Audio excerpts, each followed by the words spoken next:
what it do? What's up? Your girl G here. Welcome back to my channel. Appreciate you for tuning in. Y'all, we're gonna get into the episode really fast of Real Housewives of Potomac. Shout out to Roddy the Voice, Potomac, because why are we back in Surry County? Every season, this is the thing. This gonna be the last season we go to Surry, okay? Karen, I know that you're, trying to make this like a tourist spot, and you're trying to show the journey of that, obviously, because you would like to give it some advertisement. But this gonna be the last season that we see Surry until that's just complete, okay? Until they renovate and everything. This the last season, point blank period. Producers, y'all are being lazy because y'all got Gizelle over there, I guess, who just got y'all by the gonads. Why y'all are not getting those scenes with her? And the most important people of all, Candace and Wendy. This is all we want to know, and this is all we want to see, which is Candace, Gizelle, and Wendy. Point blank period. But we'll get into all that when we get to that part of the discussion that Gizelle clearly showed that clearly Gizelle is running some things over there at Bravo, or at least over there in Potomac. But yeah, you guys, let's go ahead and get into the episode. If you're new to my channel, I appreciate you for tuning in. If you already a part of the Juice Box crew, you already know what's up. Please hit that thumbs up button, okay? It does your girl wonders. It helps with the little algorithm and all that good stuff. And everybody, hit that subscribe button, okay? Become a member of the Juice Box crew, all right? Okay, let's get into it. All right, so we open up the episode with Wendy and Eddie.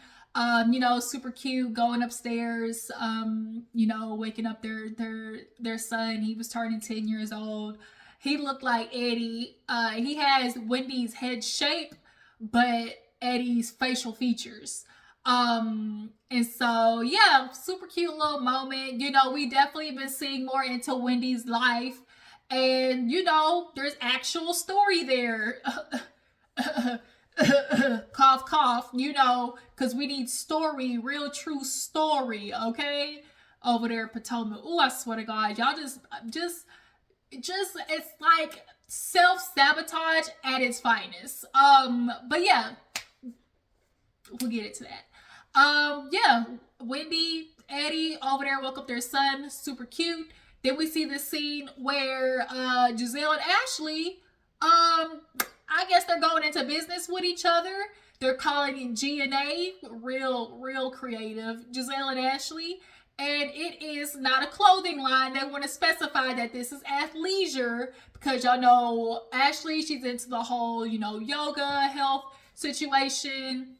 Gizelle, she's just a woman who likes to put in minimal effort with her clothes. So, there's a brand for both of them. This is a line that, meets right in the middle for both of their, demographics. But if y'all gonna collab, at least one of y'all is gonna have to have some sense of style.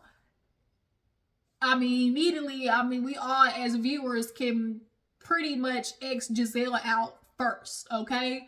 But then when you think back on Ashley or what she wears, it's like, well, shit, like, she don't really do too much in the fashion area either. So this is going down the drain fast. You want to call it like a mix between Lululemon and Savage. And then you got these hot pink tights on with this ugly ass lace on the side. Like, this is literally going to end before it starts. I think the both of them saw like an opportunity to use their name and was basically like, let's get together and try to sell the most as possible, because y'all clearly saw what Ashley was saying, talking about, there was one thing, I realized, I should have done in my marriages. I definitely gave up, financial responsibility. I let Michael, take care of that. And I was, I led to him handling all the money things. And now thinking back on that, that might not have been the smartest. And it's like, see, there's a couple of you dumb women. It's like, if y'all gonna use Nick for money, like, be smart doing it. Because at the end of the day, you with him now, but that don't mean that's guaranteed. A real smart woman, if you a real smart bitch, like, who actually got comfortable, that's what happened. You, with the man like Michael, if that man is giving you X amount of dollars as you know, an allowance or a supplement, bitch, some of that's supposed to go into another bank account, right? If that didn't give you $5,000, 1,000 of that, 2,000 of that need to go into another bank account. You tell him, well, babe, how much is bills this month? Oh, you know, babe, you know, it's giving 6,000 when really it might only be 4,500. Gotta work the system, okay? Because at the end of the day, this is a business arrangement. You had the dollars, I'm, you know, the youth and the cute and the looks. You know, we all know what it's for. Ashley knew what her spot was, just like Mia knew what her spot was. The only difference was Mr. G over there, his part of the bargain ain't hold up. Michael money's still long over there, so Ashley, you know, she's up shit's creek without a paddle in regards to disconnecting herself from Michael. Wasn't gonna be as easy as you thought. That fine print, you know, got your ass. So now here you are, Ashley, talking about, oh, you know, I need to make money. You know, I shouldn't have depended on Michael. Nah, Sherlock. Don't never depend on them for no money. I know I hate to sound like that, like, oh, not all men are bad. No. Don't even put yourself in that situation to have to be dependent on somebody else, because it is that day old saying, if you give somebody the opportunity to feed you, you also give them the opportunity to starve you. Period. So, yeah, Ashley and Gizelle, they gonna do this line, but I don't see it working out that much, because y'all jump down in the comments and let me know if you buying. Right. Moving on, Mia and Robyn, they, you know, Mia's on her holistic search. It is very clear that Robyn understands this season she's got to talk about her and Juan. But the only person that she's willing to do it with is Mia. Because she ain't talking about it with Wendy. She ain't talking about it with Candace. Yeah, Ashley, obviously, she had her turn when they all, you know, had the sister circle moment with Robyn, you know, trying to put the mirror up to her face like, bitch, look. And, you know, Ashley had that conversation. So Mia is definitely coming in strong this season. We're filling in the gaps where need be. Because if it wasn't for Mia, this season it definitely would be going a whole lot worse than it already is right now. But, you know, Mia is doing what needs to be done. She's trying to get the information out of Robyn. But it's just that Robyn is just a liar. Like, she's just gonna lie and she's gonna protect Juan till the wheels fall off, no matter how dumb it makes her look. And you know what's really unfortunate about this is the fact that it's Juan's up. And usually when things like this happen where the men up, it's always the wives who have to come out and do damage control. The men are never the one coming out and facing the bullets that come with their mistakes. And that's why Robyn, I think, broke down in Austin. When Candace was like, oh yeah, you know, in my opinion, I just don't think that was good for y'all. And she started breaking out crying, was like, see, this is what I hate, you know, like, I really think it's just for her. It's like, not only am I getting beat up out here and y'all are blaming me for why, you know, things are going wrong. You know, I got this at the house because he lost his job, blaming me for why, you know, his life is probably effed up. When the truth is, it's you. Juan, I'm starting to realize Juan can go in the Martell Holt box. The Martell, he in there. He in there. Where it's just like, I make my woman look stupid and then, you know, get upset at her.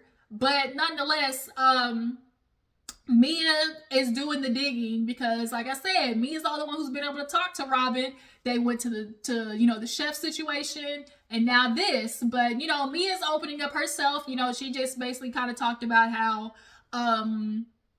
you know, obviously her and G have been going through a lot and, you know, it's so stressful. This is why we're here. Me and my big feet. And so she basically kind of reveals to Robyn, you know, I retained a divorce lawyer. And of course, Robyn was shocked because it's the first time Mia's really kind of discussing, obviously this season, what's going on between them. And, you know, she just kind of like, I, you know, didn't know if we was going to make it. And of course, Robyn, her advice was, oh, no, y'all can stick it through it because I really like y'all. Of course, her advice to you is, oh, girl, you can push through it. And that's what's always this thing where it's like, oh, married people need married friends. I get why y'all do it. I understand because, like, oh, if you ain't single, you don't understand married people business. But I'm sorry, married people or people in a relationship, there are single people out there who can see what y'all's relationship is for what it is. Because a lot of times, relationship delusion begets relationship delusion. And, you know, of course, married people's advice is always going to be somewhat into the ending being y'all gonna stick it together, but that's not always the best solution, you know? And so for Mia and G, of course, Robyn to her is gonna be like, girl, y'all can stick it out because she's sticking it out with that ain't shit nigga that she got at the house. No job, no money coming in, can't keep in his pants, disrespectful, mean, inconsiderate, just a whole list of shit that she's willing to put up with. Yeah, so her advice to you is gonna be the same. Well, she was like, yeah, you know, it's just, you know, really hard. And so she kind of hit a U-turn, like, you know, are y'all in therapy? And so it's very clear that Mia was using her marriage to try to, you know, shift to talking about Robyn. So she's like, are y'all in therapy? And she was like, no. And she was like, for real? Like, even with everything that happened, she was like, well, yeah, no, because, you know, our issues aren't really like, you know, with each other. You know, for us, it's really just about, you know, trying to enjoy life and, you know, enjoy life with each other. What the f is that supposed to mean, Robyn? Every marriage, every relationship, there is trouble that you have with your partner that you need to work through. But see, the thing is, of course they're not going to therapy because Juan ain't going to therapy. Because we've seen on this show previously when they tried to talk to a therapist, it was either a therapist or a life coach or something like that. And Juan, every time Robyn brings up where they separated or how he went there, you know, in the past or like any of their past discretions, he always, you know, takes off on Robyn. And that's what Robyn does not like. She always does this. Anytime she gets asked a question and it's in, obviously, connection to Juan, she'll hit you with the,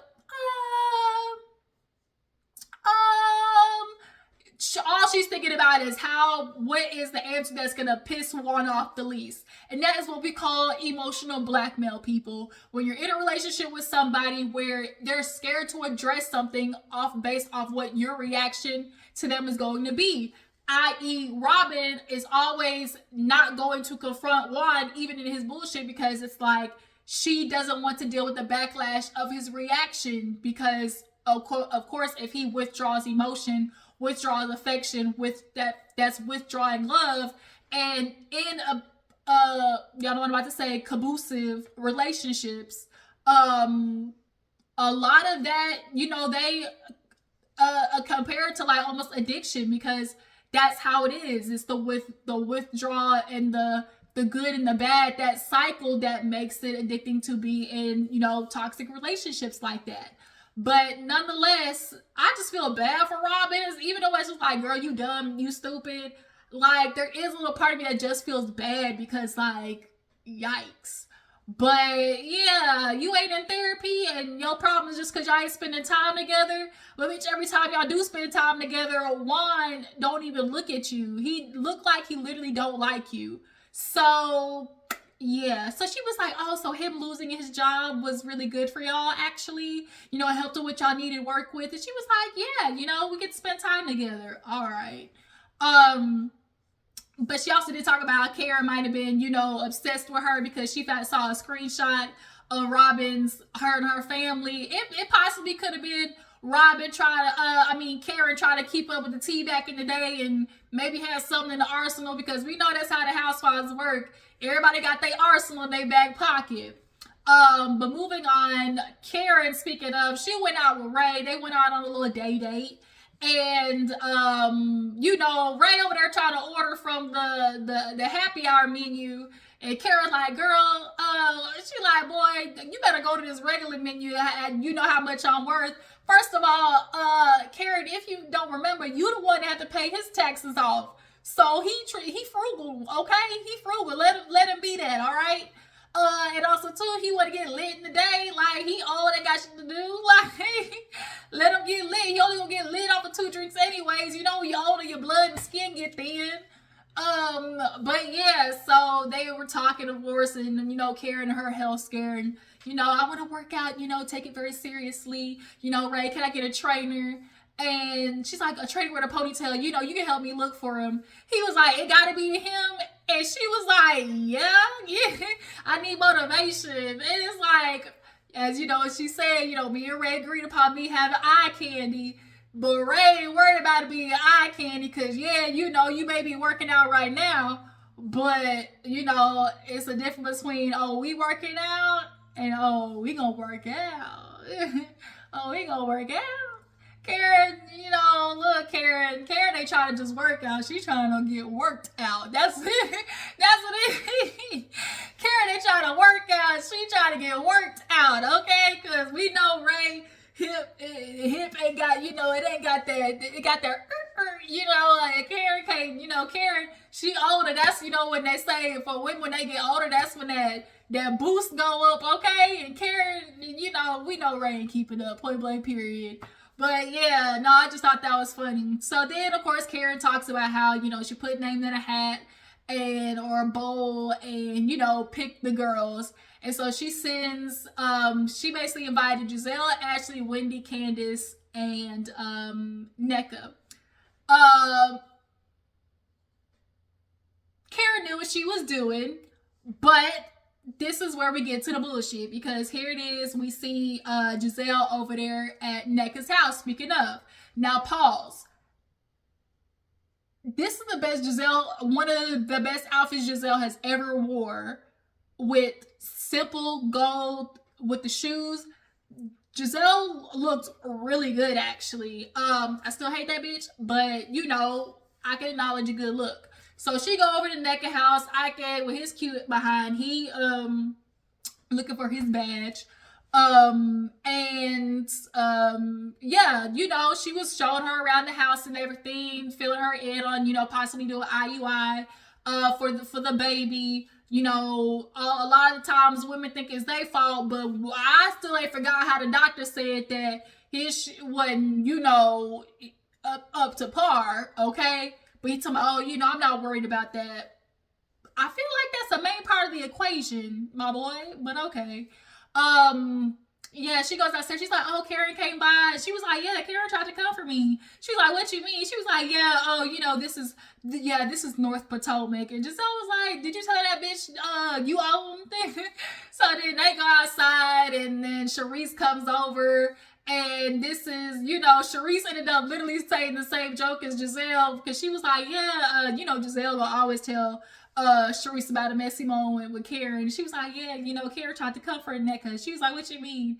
She was like, yeah, tried to tell me it's North Potomac. And literally Charisse was like, did you tell that bitch, this is mine and I'm not renting?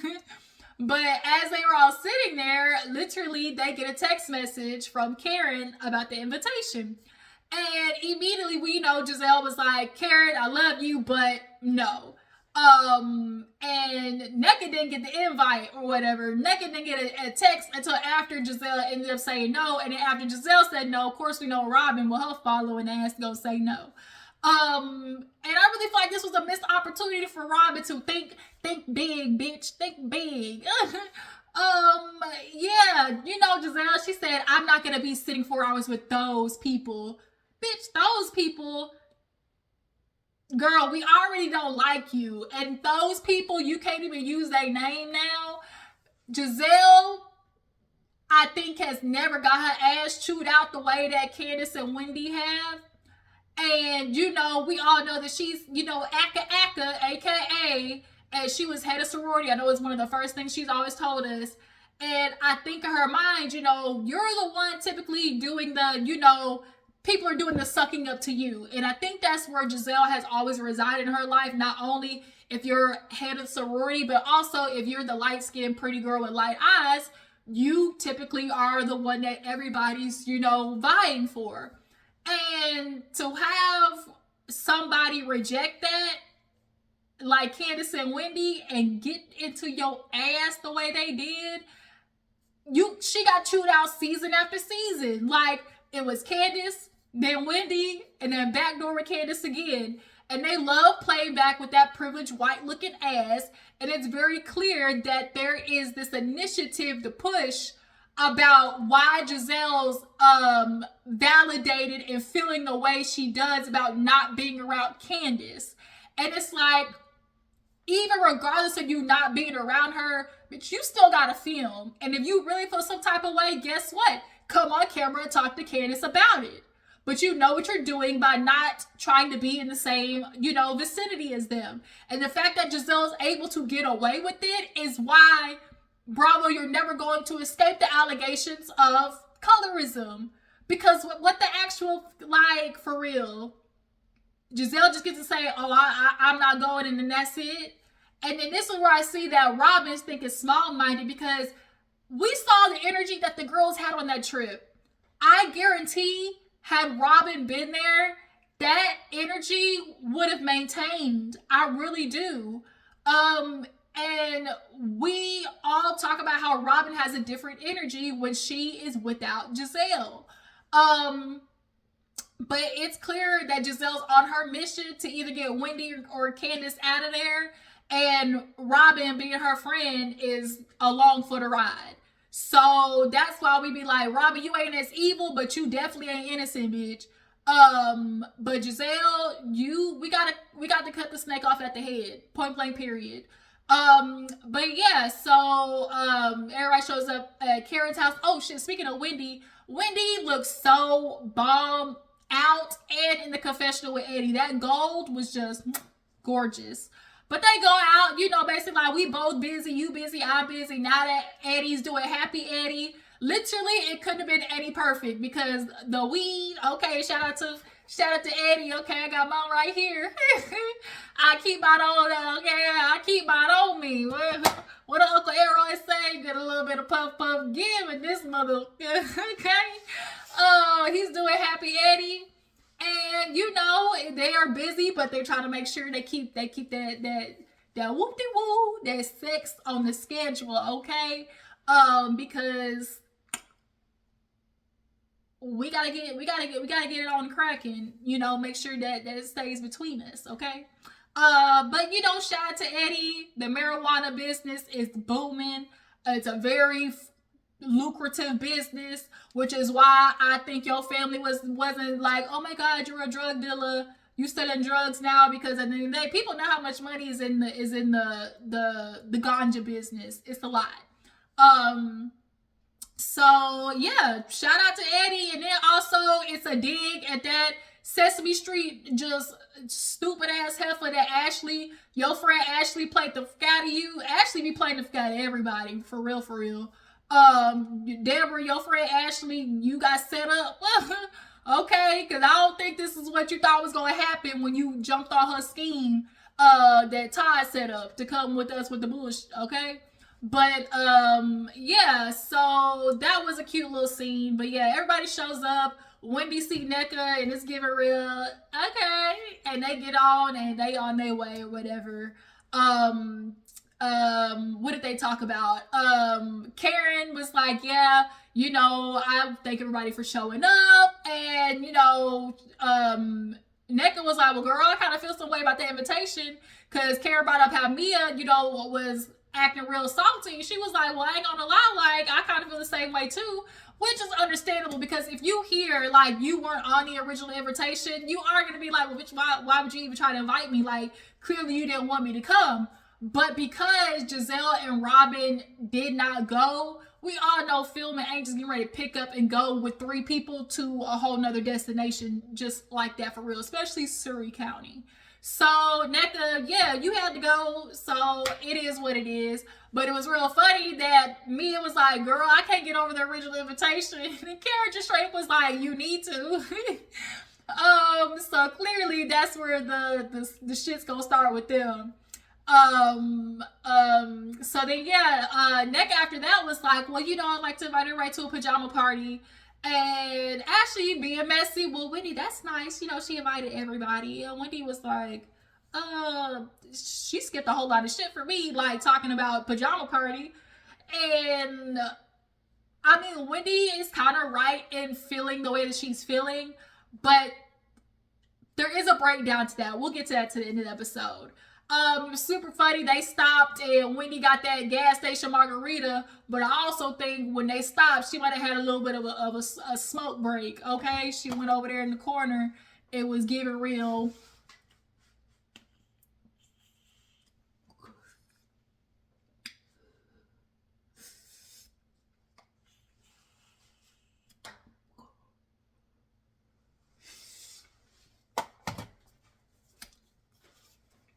And scene. She was like, let me go to the back of this alley really fast, okay? And she over there in that damn thing laughing. Candace, she did invite everybody to, the Happy Eddie, situation. And Candace was like, oh my God, I would love to roll. And it was just, I love when we see like people talk about, they be like, oh, you got kids. Yeah, but I got kids. Why do you think I'm smoking? We got a 10-year-old, an 8-year-old, and a 4-year-old. Damn Skippy, we smoking. They take their ass to bed, and I need something to cool down. Some people have a glass of wine, bitch, I'll roll a J. Get up off my ass, right? So then they get to Surry. They have this cute little moment. All the girls is outside. She's like, put y'all's work clothes on, and then Karen comes out in Chanel sneakers.